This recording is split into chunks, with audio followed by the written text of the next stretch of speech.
ముద్రగడ పద్మనాభం ఏదైనా పవన్ కళ్యాణ్ ఓడించి తీరుతారంటారు.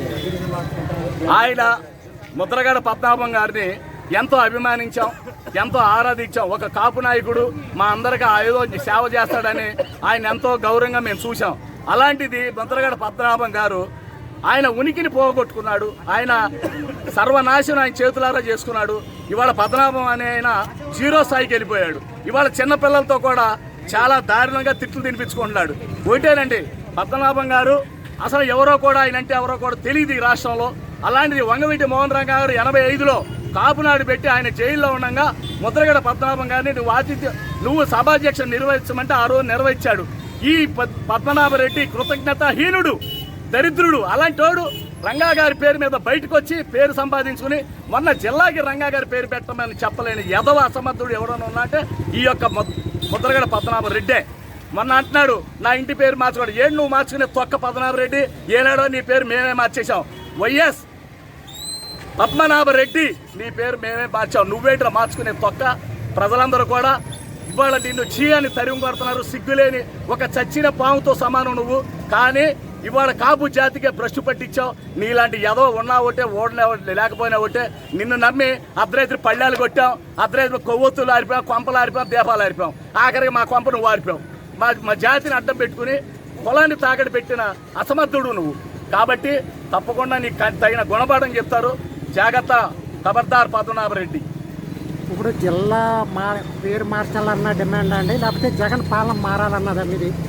ఏమంటే ముందుగా ఈ రాష్ట్రంలో ప్రస్తుతం ఉన్న పరిస్థితి చాలా దయనీయ స్థితిలో ఉంది. ప్రస్తుతం పాలన మారాలి. ఫస్ట్ మేము కోరుకునేది ఏంటంటే జగన్మోహన్ రెడ్డి పరిపాలన చాలా అస్తవ్యస్తంగా ఉంది, చాలా దారుణంగా ఉంది. ఏ చూసినా ఏదో 3000 ఇస్తున్నాను అన్నాడు పెన్షన్. ఇవాళ కూటమి 4000 ఇస్తానని ప్రకటించారు. 3000 కన్నా 1000 ఎక్కువ కదా, 4000 ఇస్తున్నారు. జనాలు అట్టే మొగ్గు చూపుతున్నారు. అలాగే సంవత్సరానికి 3 గ్యాస్ బండ్లు అంటున్నారు, 15,000 అమ్మఒడి ఇస్తానంటున్నారు. అట్లాగే ఇంటింటికి అనేక రకాల రాయితీలు ప్రకటించారు కూటమి వాళ్ళు. వాళ్ళు మేనిఫెస్టో కన్నా వీళ్ళ మేనిఫెస్టో బాగుంది. ఇవాళ నవరత్నాలు అన్నాడు, నవరత్నాల నవ్వుల పాలు చేశాడు. అలాగే ఇవాళ జగన్మోహన్ రెడ్డిని నమ్మే పరిస్థితిలో ప్రజలెవరు లేరు. ఆయన ఇచ్చే కూడా మేనిఫెస్టో కూడా శుద్ధ అబద్ధం, శుద్ధ ఎవరు కూడా నమ్మే స్థితిలో ఆయన్ని నమ్మట్లేదు. పవన్ కళ్యాణ్ అభిమానులు కూడా ఇవాళ పవన్ కళ్యాణ్ గారు వస్తే మన రాతలు మారుతాయి, మన తలరాతలు మారుతాయి. ఈ రోజున రాష్ట్ర భవిష్యత్తు కోసం, రాష్ట్ర ప్రజల శ్రేయస్సు కోసం మేమందరం జనసేనకి మద్దతు పలకాల్సిన అవసరం వచ్చింది. కాబట్టి తప్పకుండా పవన్ కళ్యాణ్ గారికి అందరూ కూడా కూటమి అభ్యర్థులు ఎక్కడైతే పోటీ చేస్తున్నారో మాకు ఒకటే పవన్ కళ్యాణ్ గారి శిరోధార్యం. ఆయన నంది అంటే నంది, పంది అంటే పంది. ఆయన ఏ శాసించినా ఆయన శిరోధార్యంగా మేము భావిస్తూ మేము వ్యతిరేకం చెప్పం. రాధారంగం మిత్రమని అందరం కూడా ఆయన వెన్నంటే ఉండే రంగా గారి అభిమానులు 1 కోటి మంది పైన ఉన్నారండి. ఒకళ్ళు కాదు, ఇద్దరు కాదు, అన్ని కులాల్లో ఉన్నారు. అందరూ కూడా ఒకటే బాధ. ఆ మహానుభావుడు రంగా గారి జిల్లా పేరు పెట్టలేదు కాబట్టి ఈసారి పవన్ కళ్యాణ్ గారిని గెలిపించుకుంటే వారు ఆ జిల్లా పేరు పెడతారని మాకు హామీ ఇచ్చారు. కాబట్టి మేము పవన్ కళ్యాణ్ గారికి మద్దతు తెలియడం జరిగిందండి. చెప్పండి. అందరికీ నమస్కారం అండి. నా పేరు బుల్లెట్ ధర్మారావు. మాది మచిలీపట్నం అండి. నేను రంగా గారి వంగవీటి మోహన్ రంగా గారి అనుచరుణ్ణి, రాధారంగ మిత్రం రాష్ట్ర అధ్యక్షుడిని. మేము ఈ యొక్క అవినీతి పాలన, రాక్షస పాలన, ఈ యొక్క జగన్మోహన్ రెడ్డి వచ్చాక రాష్ట్రం సర్వనాశనం అయిపోయింది. భ్రష్టు పట్టించాడు. ఉద్యోగులు లేక వలసపోతున్నారు. ఎక్కడైనా కానీ 3 రాజధానులు అన్నాడు, 10 తట్టల మట్టి కూడా వేయలేదు. 3 రాజధానులు కూడా పేరు చెప్పడానికే కానీ ఒక్క రాజధాని కూడా కట్టలేని సన్నాసి అసమర్థ ముఖ్యమంత్రి ఎవరంటే మన ముఖ్యమంత్రి. అలాంటిది చెత్త పన్ను, ప్రపంచంలోని ఏ ముఖ్యమంత్రి, ఏ ప్రధానమంత్రి కూడా వేయని పన్ను, చెత్త పన్ను వేసి చెత్త ముఖ్యమంత్రిగా పేరుగాంచాడు మన జగన్మోహన్ రెడ్డి. ఎక్కడైనా చెత్త పన్ను వేస్తారండి? ప్రజలు ఒక పక్కన అల్లాడుతున్నారు. కరెంటు కష్టాలు, ఇప్పటికి 5-6 సార్లు కరెంటు పెంచాడు. నిత్యావసర వస్తువులు పెరిగిపోయినాయి. ప్రజలు చాలా అయోమయ స్థితిలో ఉండగా మేము రాధారంగం మిత్రమైన రంగా గారి అభిమానులు 1 కోటి మంది పైగా ఉన్నారు. రంగా గారు అందరి వాడు, ఒక కులంలో కాదు, అన్ని కులాలకు చెందిన వాళ్ళు, అన్ని కులాల్లో, అన్ని మతాల్లో ఉన్నారు రంగా గారి అభిమానులు. అలాంటిది మా ఆరాధ్య దైవం వంగవీటి మోహన్ రంగా గారి జిల్లా పేరు పెట్టబోయే మహానుభావాన్ని 7,000 అప్లికేషన్ ఇస్తే చెత్తబుట్లో పారేశాడు ఈ చెత్త ముఖ్యమంత్రి. అలాంటిది రాధారంగ మిత్రం మొత్తంగా ఆయన వ్యతిరేకిస్తూ రాబోయే రోజుల్లో మరి పవన్ కళ్యాణ్ గారి, జనసేన అధినేత పవన్ కళ్యాణ్ గారికి పూర్తి మద్దతు ప్రకటించి మాకు 1 కోటి మంది పైగా ఉన్నారండి రంగా గారి అభిమానులు రాష్ట్రం మొత్తంలో.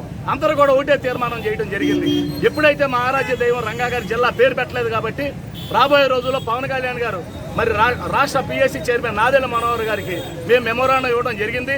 మన ప్రభుత్వం వచ్చాక తప్పకుండా రంగారెడ్డి జిల్లా పేరు పెడతాను హామీ ఇచ్చాడు కాబట్టి మేము ఆయనకి మద్దతు పలుకుతూ ఈ రోజున మచిలీపట్నం నుంచి మా రాధారంగమిత్ర 15 మంది సభ్యులతో మేము పిఠాపురం వచ్చాం. దాదాపు 3వ రోజు ఈ రోజు 3 రోజులుగా మేము ప్రచారం చేస్తూ ఇంటింటికి ఆ యొక్క అవినీతిని అండగడుతూ మరి ఈ రోజున పవన్ కళ్యాణ్ గారు చూస్తే మచ్చలేని వైట్ కాలర్ మనిషి ఎవరైనా ఉన్నారంటే పవన్ కళ్యాణ్ గారే. ఎవరి దగ్గర అవినీతిగా రూపాయి తీసుకోవాలా, అడ్డగోలుగా చేయలే, రాక్షస పరిపాలన చూడాల. అలాంటి పవన్ కళ్యాణ్ గారు ఆయన సొంతంగా ఎండనగా వాననగా తడిసి చెమటోచి కష్టపడి సంపాదించిన షూటింగ్లో నటించి వచ్చిన డబ్బు పేద ప్రజలకి ఆత్మహత్య చేసుకున్న రైతులకి ఇంటికి 1 లక్ష రూపాయలు ఇచ్చిన ఏకైక వ్యక్తి పవన్ కళ్యాణ్ గారు.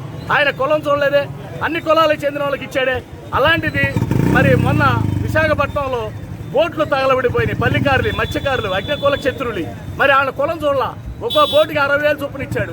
అలాంటి వైట్ కాలర్ ఉన్న మహా మనిషి పవన్ కళ్యాణ్ గారు ఈ రోజున మేమందరం కూడా ఒకటే బాధపడుతున్నాం. మేమందరం పిఠాపురంలో ఎందుకు పుట్టలేదా అని. ఎందుకంటే మేము కూడా ఇక్కడ పుట్టుంటే పవన్ కళ్యాణ్ గారికి ఓటాన్ని వేసుకుని మేము రుణం తీర్చుకునేవాళ్ళం. అలాగే పిఠాపురం ప్రజలందరూ కూడా ముక్తగా ఒకటే కోరుకున్నాం. అయ్యా ఈ రోజున మనకంటూ వచ్చాడు ఒక పవన్ కళ్యాణ్ గారు. ఆనాడు వంగవీటి మోహన్ రంగా గారిని కోల్పోయాం. మన ఆరాధ్య దైవం అందరి వాడు, అన్ని కులాలకి ఆయన సేవ చేసి ఉన్న మహోన్నత రంగా గారు ఎలాగో ఇవాళ పవన్ కళ్యాణ్ గారు కూడా అదే స్థాయిలో అదే రీతిలో అందరినీ కలుపుకుని పేద ప్రజలు ఆ కులం లేదు ఈ కులం లేదు అందరికీ ఆయన చేతనైన సాయం చేస్తున్నాడు. దయచేసి మీ పిఠాపురానికి మంచి అవకాశం వచ్చింది. ప్రపంచ దేశాలన్నీ కూడా ఒక్కసారి పిఠాపురం మీద దృష్టి పెట్టారు. మీ యొక్క అవకాశాన్ని ఉపయోగించుకుని ఈ యొక్క పిఠాపురం ప్రజలందరూ కూడా ఆయన 1 లక్ష పైచీలకు ఓట్ల మెజార్టీతో గెలిపించుకుంటే మీ యొక్క పిఠాపురం బంగారు భవిష్యత్తును చూస్తారు. ఒకటే గుర్తుంచుకోండి, ఆయన మీ మీద పూర్తి నమ్మకం భరోసా ఉంది కాబట్టి ఇంకో చోట ఎక్కడో పోటీ చేయకుండా కేవలం పిఠాపురం ఒకసారి పోటీ చేశాడు. దాన్ని మీరు ఆదర్శంగా తీసుకుని ఆయన తప్పకుండా మీరే కాక మీ బంధువులకు కూడా చెప్పి 1 లక్ష పైచీలకు పైన మెజార్టీతో గెలిపించవలసిందిగా రాధారంగమిత్ర మిమ్మల్ని సవినయంగా కోరుకుంటూ జోహార్ విఎం రంగా, వద్దిలాలి పవన్ కళ్యాణ్ గారి నాయకత్వం, జై జనసేన. ఎలా ఉందండి మీరు తిరుగుతున్నారు కదా ప్రచారం? మేము ఈ రోజున మరి పిఠాపురం టౌన్లో కొన్ని వార్డులో తిరిగామని 4వ వార్డు తిరుగుతున్నాం. ఈరోజు మొన్న 24, 5 వార్డు తిరుగుతున్నాం. అన్ని వార్డులో తిరుగుతుంటే ప్రజలు మాకు ఎదురొచ్చి హారతులు ఇస్తూ అయ్యా పవన్ కళ్యాణ్ గారు మా ఊర్లో పోటీ చేయడం మా అదృష్టంగా భావిస్తున్నాం, తప్పకుండా మీరు చెప్పక్కర్లా, మేము 1 సైడ్ ఓటింగ్ అని చెప్పి మాకు చెప్తూ ఉంటే నిజంగా మాకు ఎంత ఆనందం వేస్తుంది. మేము అనుకున్న 1 లక్ష అనుకున్నాం, అది దాటినా ఆశ్చర్యపడక్కర్లేదు. ఎందుకంటే మాకు వాళ్ళు చెప్తున్నది ఏంటంటే మచ్చలేని మనిషి పవన్ కళ్యాణ్ గారు. మీరు చెప్తున్న దాన్ని మాకు కొంత తెలిసినా ఇప్పుడు మీరు ఇంకా పూర్తిగా తెలియజేశారు. దీన్ని బట్టి అయినా మాలో కొంతమంది మార్పు రాని వాళ్ళు కూడా మీ యొక్క సందేశంతో మార్పు చెందుతాం. తప్పకుండా పవన్ కళ్యాణ్ గారు గెలిపించుకుని ఆయన తప్పకుండా అసెంబ్లీలో పంపించి మా యొక్క పిఠాపురం సత్తా ఏదో చూపిస్తామని చెప్తున్నారు. గాజు గ్లాస్ గుర్తుకే మీ ఓటు, గాజు గ్లాస్ గుర్తుకే మీ ఓటు, గాజు గ్లాస్ గుర్తుకే మీ ఓటు. వద్దిలాలి పవన్ కళ్యాణ్ గారి నాయకత్వం, జై జనసేన, జై తెలుగుదేశం, జై బీజేపీ, నరేంద్ర మోడీ గారి నాయకత్వం, వద్దిలాలి చంద్రబాబు నాయుడు గారి నాయకత్వం, జై జనసేన.